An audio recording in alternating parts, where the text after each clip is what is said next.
महाराज जी श्री हरिवंश। महाराज जी मेरी माता जी आई हैं, जी। तो कभी महाराज जी इसे खाली बैठते हैं या मतलब सोचते हैं तो लगता है कि उनकी उम्र बढ़ रही है, तो मतलब बहुत मन में वो विचलित होने लगता है कि कैसे उनके बिना रहेंगे। जैसे माता पिता हैं तो बहुत ये जब तुम्हें आज हो रही ना, ये हमें 10-12 वर्ष की अवस्था में हुई थी। ये बात हमारे 10-12 वर्ष की अवस्था में, जो स्कूल से आते हो माँ ऐसे हृदय से लगाती, तो पूर्व जन्म का कोई भजन का प्रताप था कि हमें आग लग जाती, और हटते तब लगता अगर ये माँ मर गई तो मैं जीऊंगा कैसे, अगर पिताजी मर गए तो जीऊंगा कैसे, अगर भाई तो कैसे जीऊंगा। तब लगा आखिरकार मेरा है कौन, यहाँ सत्य क्या है। 13 वर्ष की अवस्था होते होते निर्णय हो चुका, एकमात्र भगवान ही सत्य है। हमको किसी ने समझाया बुझाया नहीं था, हम किसी दुख से नहीं भागे थे कि अच्छा बच्चा में क्या दुख होता है। 13 वर्ष की अवस्था, घर में चूंकि भागवतिक संस्कार थे और पूर्व जन्म का कोई भजन था, इसी प्रश्न ने मुझे भगाया था घर से कि मैं कैसे जीऊंगा। तब लगा कि यार अपने तो भगवान है।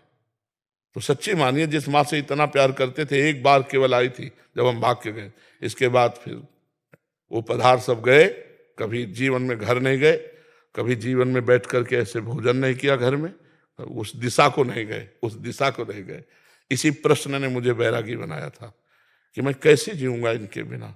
हाँ, इनके अंदर जो विराजमान है वो अविनाशी है, और जो शरीर है वो विनाशी, वो तो जाएगा, उसे न तुम रोक सकते हो न भगवान भी रोक सकते हैं। भगवान भी नहीं रोक सकते, क्योंकि सिद्धांत है ना, सिद्धांत कानून उनका बना। अगर हम तप करें कि मेरी माँ इसी रूप में बनी रहे तो नहीं बनी रहेगी, समय आने पर उसका शरीर छूट जाएगा। तो भगवान से प्रेम करो, क्योंकि भगवान ही तुम्हें वो माता च पिता तुम्हें हो, तुम्हें वो बंधुश्च सखा तुम्हें हो, तुम्हें विद्या द्रोणंग तुम्हें हो। माँ के ढांचे से आप प्यार करते हैं, लेकिन सही बात में ढांचे से प्यार नहीं करते। माँ के अंदर जो बैठा परमात्मा तत्व तो उससे प्यार करते हैं। नहीं, ढांचा तो रहेगा, रख लेना भला। ढांचा शाम तक रखना मुश्किल हो जाता है, नहीं रखना।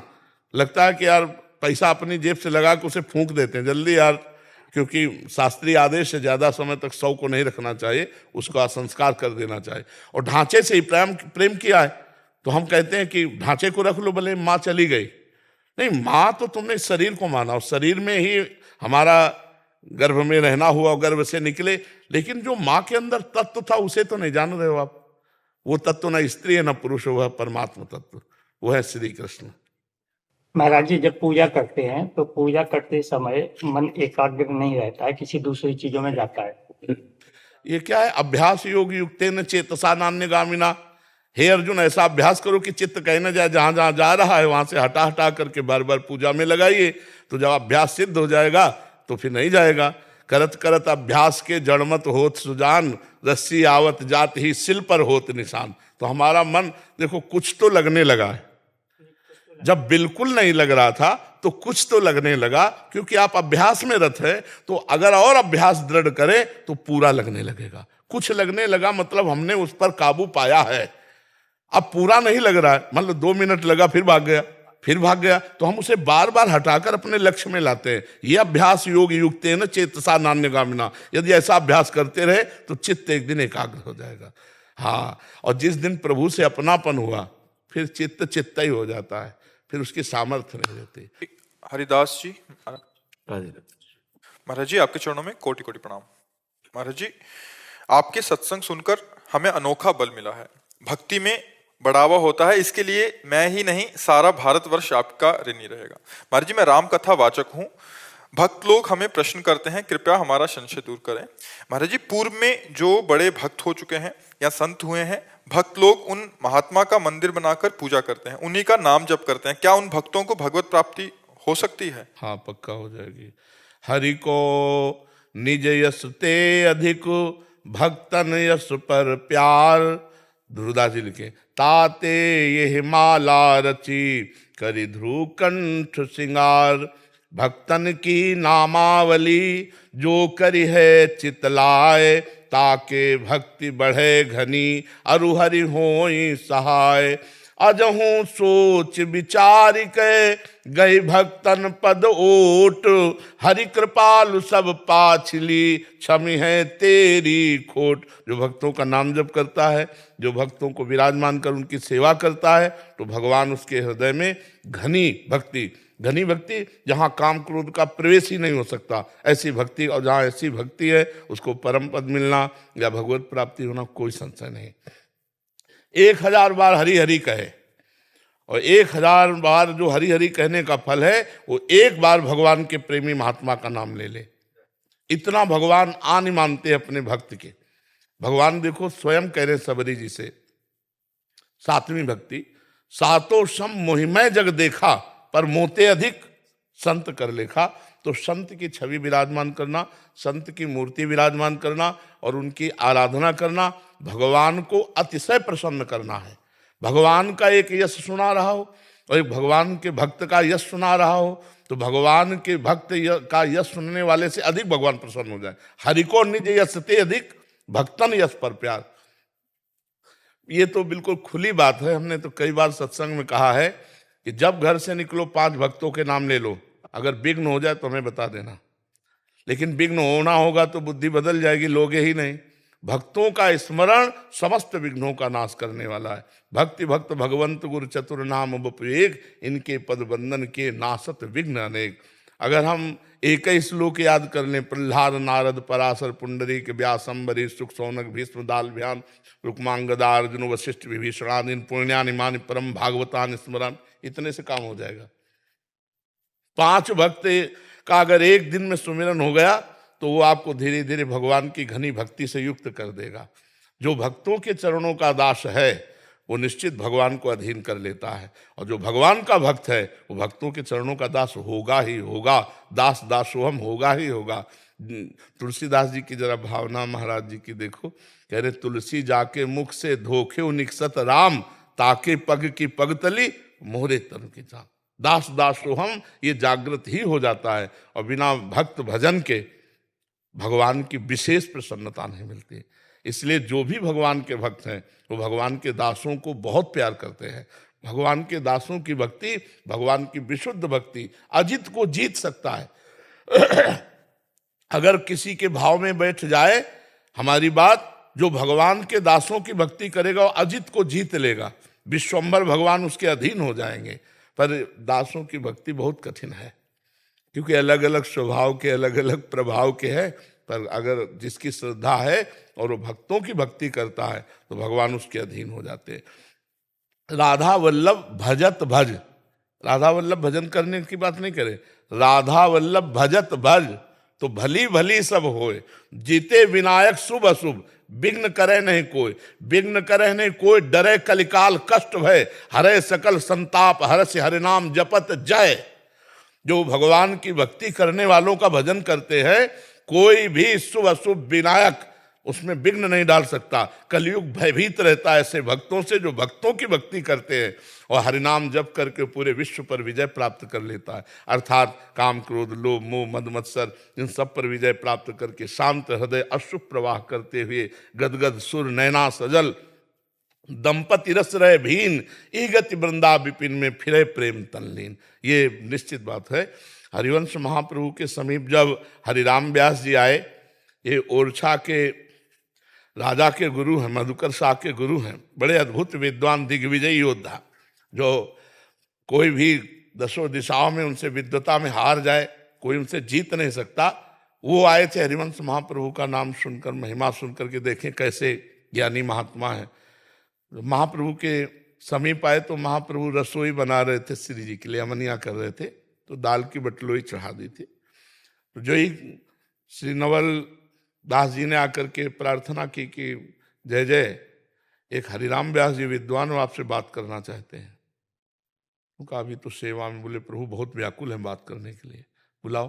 तो जो ही नजदीक आए सो बटलोई उतार दी। तो उनका प्रभु ऐसा क्यों किया? बहुत विद्वान थे।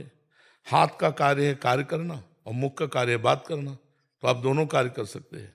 बोले प्रेम में ऐसा नहीं होता। यह जो एक मन बहुत ठौर करी, कहीं कौने सच पायो, जहां तहां जुवती जार जुवती लो, प्रगट पिंगला गायो।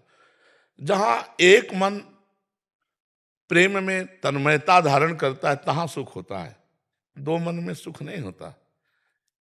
महाप्रभु ने पूरे पद में आखिरी लाइन में कहा, जैसी तरिवंश प्रपंच बंच सब ये काल व्याल को खायो, यह जिय जान श्याम श्यामा पद कमल संगी सिरनायो। श्याम श्यामा के चरणों में नहीं कहा, श्याम श्यामा पद कमल संगी अर्थात दास दास सोहम।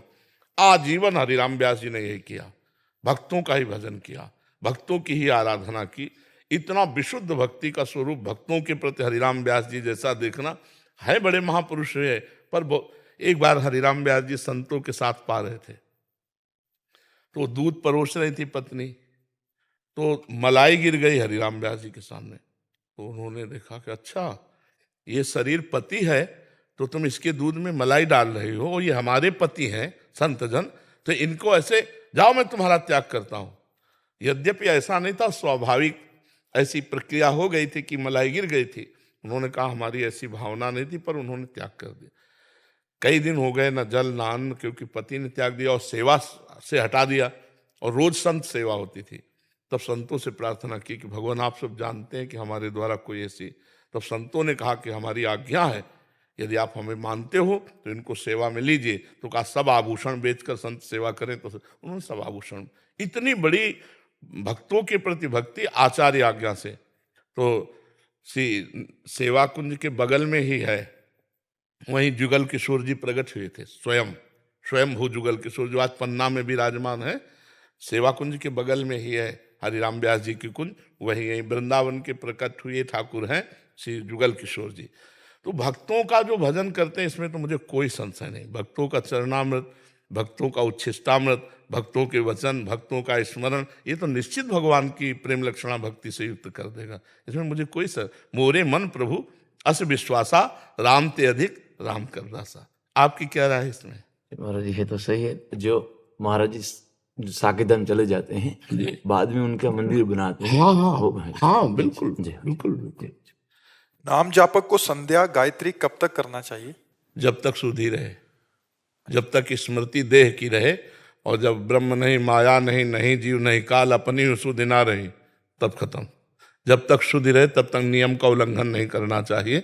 सुधर्मो निधनो श्रेया पर धर्मो भयावह। हम शेष समय नाम जप करें और संध्या के समय संध्या तर्पण आदि करके भगवत वो भी तो भगवान जब सब रूपों में है, तो सूर्य भगवान के रूप में नहीं क्या? गायत्री मंत्र श्री कृष्ण स्वरूप है। गायत्री मंत्र जो है वो चिदानंद में श्री कृष्ण स्वरूप है, तो उसमें कोई अंतर नहीं, हरि स्वरूप है गायत्री मंत्र।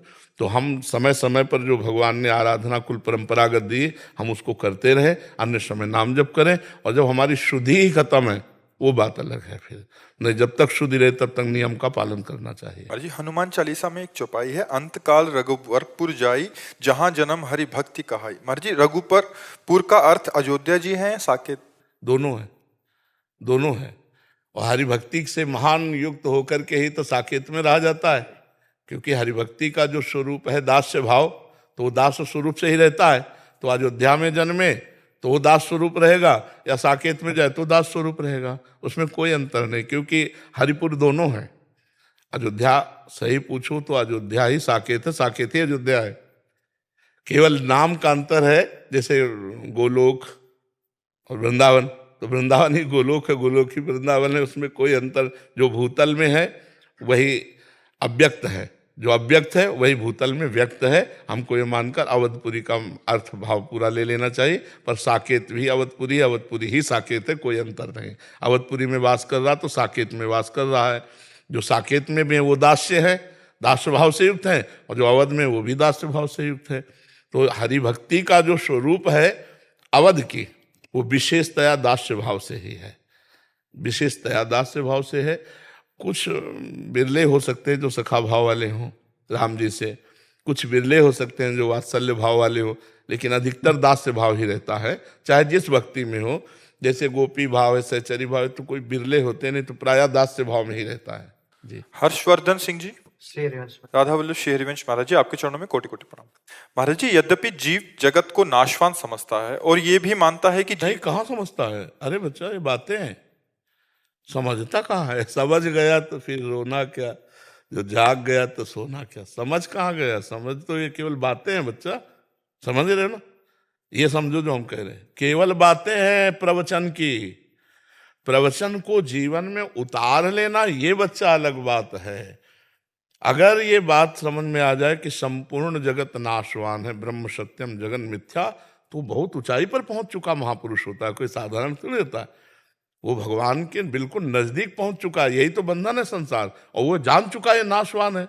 तो अब नाशवान में आसक्ति कर, जैसे अभी हम 2000 रुपया की एक टाली आपके सामने पलटा दें, आपको इतना इतना भी आकर्षण नहीं होगा, क्योंकि जानते हो ये चलता नहीं है। और एक 500 का नोट पड़ा हो रास्ते में, तो झूला झूलने लगेंगे, एक कदम आगे एक कदम पीछे, नहीं होगा? तो इसका मतलब है कि अभी नोट के प्रति आसक्ति नहीं गई, वो पता है कि चलता नहीं इसलिए आसक्ति इसमें नहीं है, ये चलता है तो इसमें आसक्ति है। तो हम उन भोगों के लिए कह सकते हैं जो हमारे को अप्राप्त है, सब झूठे हैं, लेकिन जिनमें हमारी आसक्ति जो हमें प्राप्त है उनको हम भोग रहे हैं, इसलिए यह ज्ञान अधूरा है, इस ज्ञान का महत्व नहीं। अब आप प्रश्न करो, इसी को करो। अच्छा, जीव आप अपने आप से संबोधन कर रहे हैं, ये भी मानता है कि जीव देह का त्याग करके अलग हो जाता है, फिर भी उसके मन में जगत की प्रधानता नहीं मिलती। यद्यपि वह परमेश्वर को समस्त सुखों का सिंधु मानता है, फिर भी परमात्मा में उसको ये बच्चा चित्त लिखी नहीं पढ़ी लगता। बातें हैं, तुम्हारी एक भी बात इसमें नहीं है। ये तो मान लो ग्रंथों से लिखी पढ़ी बातें हैं, ये तुम्हारी हमारे यहाँ उत्तर होता है जो तुम्हारे को समस्या हो, क्योंकि और तो सब हो ही रहा है। सीधे जो तुम्हारे हृदय में समस्या हो साधना में, तो उस समस्या का समाधान हो। तुम्हारी को क्या समस्या है? महाराज जी, वैसे हमें पता है कि भगवान के अलावा हमारा कोई भी नहीं। उसे एकांतिक सुना है आपने कि नहीं सुना? तो हमने कई बार कहा जो तुम्हें पता है, जिसका प्रयोग नहीं कर पाते हो, तो तुम्हारे अंदर भजन की कमी है। अपनी जानकारी का सही समय पे सही प्रयोग ना कर पाना भजन की कमी है। अगर आप नाम जप करोगे तो ठीक समय पर अपनी जानकारी का प्रयोग कर पाओगे। जैसे मुझे जानकारी कि ऐसा दृश्य नहीं देखना चाहिए, ऐसी क्रिया नहीं करना चाहिए, ऐसा पदार्थ नहीं खाना चाहिए, और हमसे जबरदस्ती हो जाता है, हमें पता है। उसका कारण है आत्मबल की कमी, अध्यात्म बल की कमी, भजन की कमी। अध्यात्म नित्या तो विनिवृत्त कामा, अध्यात्म नित्या तो विनिवृत्त कामा। अगर अध्यात्म में स्थिति है तो समस्त कामनाओं का त्याग स्वाभाविक हो जाएगा। नाम जप करो बच्चा, हमारे पास एक ही दवा है। क्योंकि जैसे देह और उनके संबंधी में जैसी प्रीति रहती है, ऐसे संतान और प्रभु में कम रहती है। मलिन हृदय जब निर्मल होगा तो निर्मल जन मन सो मोहि पावा, मोहि कपट छल छिद्र न भावा। जब निर्मल मन हो जाएगा तो प्रभु और प्रभु के जन प्राण प्यारे लगने लगेंगे। इसलिए निर्मल मन के लिए विवेक चाहिए, क्योंकि विवेक विचार के द्वारा ही हम असत क्रियाओं को त्याग कर सत अनुष्ठान करके मन को निर्मल कर पाते हैं। और विवेक होता है सत्संग से, वो तुम्हें प्राप्त है। अब नाम जप करो, जितना नाम जप करोगे उतना ही मन निर्मल होता जाएगा, उतना ही आपको संसार झूठा नजर आने लगेगा। यहां तक कि अगर भगवत तत्व का बोध हो जाए तो संसार गायब हो जाता है। जे ही जाने जग जाए हेराई, जागे जथा स्वप्न भ्रम जाई। जैसे स्वप्न में जागने पर पूरा मिथ्या स्वप्न लगता है, ऐसे ही जब हमें परमात्म तत्व का ज्ञान हो जाता है तो संसार झूठा नजर आता है। पर ये सब बातें लिखी हुई हैं, इनको अनुभव करने के लिए पूरा जीवन लग जाता है। बहुनाम जन्मनावंते ज्ञानवान माम प्रपद्यते वासुदेवा स्वरमित सा महात्मा सुदुर्लभा। बहुत जन्मों की साधना, तो नाम जप में लगो तो बच्चा बात बनेगी। ब्रह्मचर्य से रहो, गंदे दृश्य मत देखो, गंदे बच्चों का संग मत करो, गंदा आहार मत करो, नाम जप करो। सब ये जो लिखा है वो तुम्हारे दिमाग में चलने लगेगा, वो तुम्हारी अनुभूति बन जाएगा। वो अनुभूति ही काम करती है। नहीं तो प्रवचन कर ले और माया के संग खेले, माया के पार्षदों के संग खेले, काम करो तो लोभ मोह मद मत्सर, तो वो किस काम का ज्ञान, किस काम का? तो इसलिए नाम जप करो, पवित्र भोजन पाओ, अच्छे आचरण करो, माता पिता की सेवा करो। महाराज, एक मीराबाई का एक भाव एक लाइन में सुना दे। एक लाइन सुनाना है तो सुना दो। गुरु के ज्ञान रंगू तन कपड़ा, गुरु के ज्ञान रंगू तन कपड़ा, मन मुद्रा। ये गुरु के ज्ञान, नान का तात्पर्य? गुरु के ज्ञान से मैं तन का कपड़ा रंगूंगी। ज्ञान ज्ञान ज्ञान, आप नान बोल रहे हो ना? गुजराती में हम ज्ञान बोलते हैं। ज्ञान ज्ञान। अच्छा अच्छा, तो गुजराती तो हमें आती नहीं। हाँ, गुरु के ज्ञान। गुरु के ज्ञान रंगू तन कपड़ा, मन मुद्रा पहरूंगी, मन मुद्रा पहरूंगी। प्रेम प्रीत से मैं हरि गुण गाओ, प्रेम प्रीत से मैं हरि गुण गाओ। चरणन लिपट रहूंगी हो, मैं तो चरणन लिपट रहूंगी, मैं बैराग्यन हूँ।